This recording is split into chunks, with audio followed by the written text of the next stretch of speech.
All right, the Detroit Lions add Erik Hallet, another safety, and we keep kind of adding him, and he goes back, he goes away. But look at safety. We've got all the injuries on the defensive line and in the linebacker room, but we just don't have a lot of depth at safety. So Erik Hallet, who's played for the Jags, could be somebody we kind of like look for to maybe help us out. He's not bad. Take a look at this. I mean, he's played for the Jags. Like I said, he's got a little toe drag here. Love it.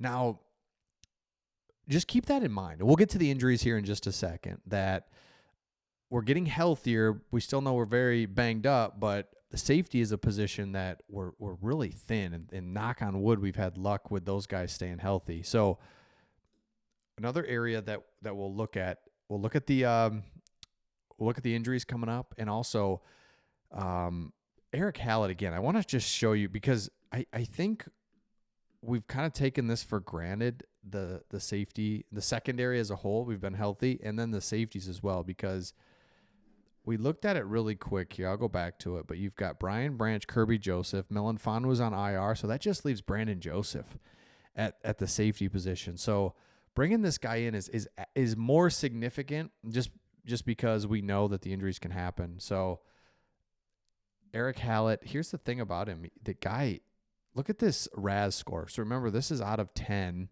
is the best score. His score wouldn't be bad except for his height, weight, and bench are really bad. Super bad. I mean, he's like 5'9", 185, and 13 on the bench press. So not great, but everything else is really good. So just keep him in mind as we move forward. Now let's take a look at the injuries. Good injury news coming out, and we're getting later in the week, so we can really start to dial this in as we get ready for the Bills. Okay, week 15. Here it is. DJ Reader. He's back, baby. This is crazy. Okay, no practice. Trevor Nowaski. He has a concussion. That's new to the injury report. Must have gotten that in practice. Limited practice. DJ Reader, Levi, and Wuzarike. And it's crazy because you saw it last week with Broderick Martin in there. Like, he's just forced to play. Held his own a couple times, but man, a couple times just got pushed back 5 yards. One of the plays was a touchdown.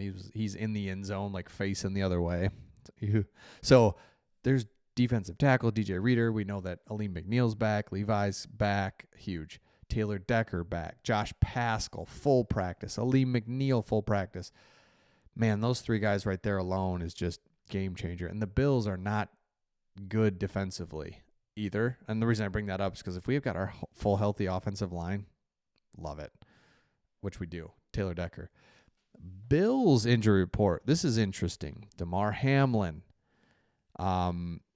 Taylor Rapp, a couple safeties, Rasul Douglas, secondary. So they're already banged up in the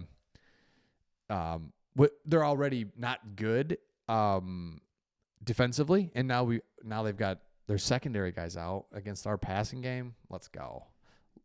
Let's go. So good news, finally keeps coming out. Here's one that I thought was interesting. As we switch gears now, Jeremy Reisman said, Aaron Glenn says he's been mentoring Kelvin Sheppard for a DC role and believes he's ready or very close to being ready. This, I've been waiting for this, and what I mean is, you see it right here. Aaron Glenn said he's been a guy from the beginning. He knows exactly what I think, everything. And that's a guy I've been actually mentoring to be in the DC role at some point. I think he's damn near close, if not there, to be ready to do that. This is important because it's pretty obvious to all of us that we've been on this magical run of keeping everybody together, but at some point, Aaron Glenn especially, I just think, because I feel like Ben Johnson's just almost he's good, and I could see him coming back. But Aaron Glenn, if the Jets, who are done screwing around and they want to get physical and all that, he used to play there. The Saints, he's got a history, so he's got 2 job openings that are come his way. So it's like, okay, I'd just like to see somebody in-house take over. Let me know in the comments. Does that make the most sense? Like, how valuable that is? So it's like, don't forget we got that. Hopefully offensively that same thing's happening. I don't know. Here we go. Check this out. This is why drafting is just insanely important. Jack Campbell, he makes $3.6 million a year.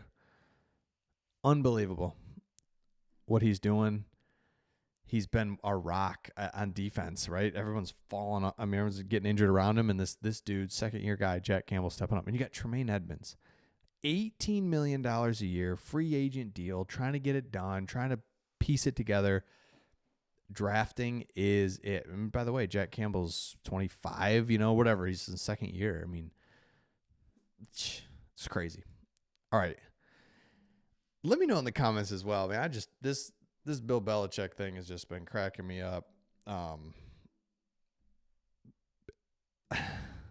Is that not the weirdest thing? Super weird. When I'm 75, I don't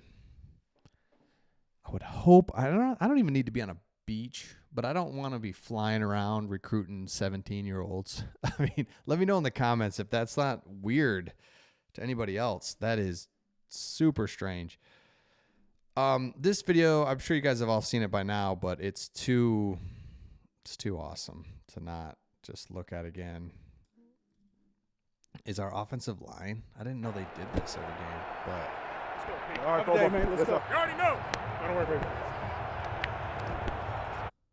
I mean, just in sync, in tune with one another. Let's go. So if you're I guess as I look at this game against the Bills, we'll transition into this. We talk about this game, and then we'll look at some of the quotes that the coordinators had said from today's press conference. But when I look at this game, it's like, man, Josh Allen, he's going to be tough, right? And so I think we can't get frustrated and concerned and all this when a running quarterback who's like him runs on us, and we're like, oh, we can't stop running quarterbacks. Like, nobody really can, right? Just got to minimize it and score on offense because he's going to score. I mean, he's just too good.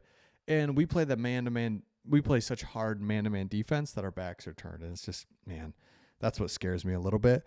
But prevent the big play, make him work for everything, and score on offense. And that's what we do from the beginning, and that's just how we roll. So I love it. What I think is interesting as we transition into this game is, like I was saying, the offense has to score. We all know that, and they have been doing that. And Ben Johnson was asked about the process with Jared Goff, and this is what I love. Every play that Ben Johnson does is like meant to prevent us from getting stuck, if that makes sense. It's never just, all right, drop back, hopefully we can find somebody open. It's like, okay, let's play action, a little bit of movement. And now we've got 3 plays that we can run off that Jared Goff's so good at. You can run the ball, you can play action it, then you can play action to a screen, which is so good. And so I wish I could have found the clip, but there was a play last week where the Packers, when the Lions sell it so good too, right? So that when they're going to do the play action screen, they really make it look like they are doing play action. And so what do I mean by that is the linebackers are like, I know what you're doing. You're not handing this off. And so they bail out of there extra hard. And then it makes such an easy screen. It's like they're not trying to sell the hard fake because they don't want the linebackers up. They actually want the linebackers to be like, I know what you're doing, bail. So you're a linebacker, like, I got to come up for a run. It's like, no, I don't. Because if I come up for a run, it's going to be a pass. So you're just constantly messed up. So the collaborative process in that is awesome. We make time every single week, early in the week, every night before he leaves the building. We sit down. We'll either watch practice together. We'll watch cut-ups together. He'll kind of spitball. I'm thinking this or that, the other. These are the things I've done I really like, and we find a way to incorporate those things. The things that he's most comfortable with usually work on game days. So we want to give him the liberty earlier in the week.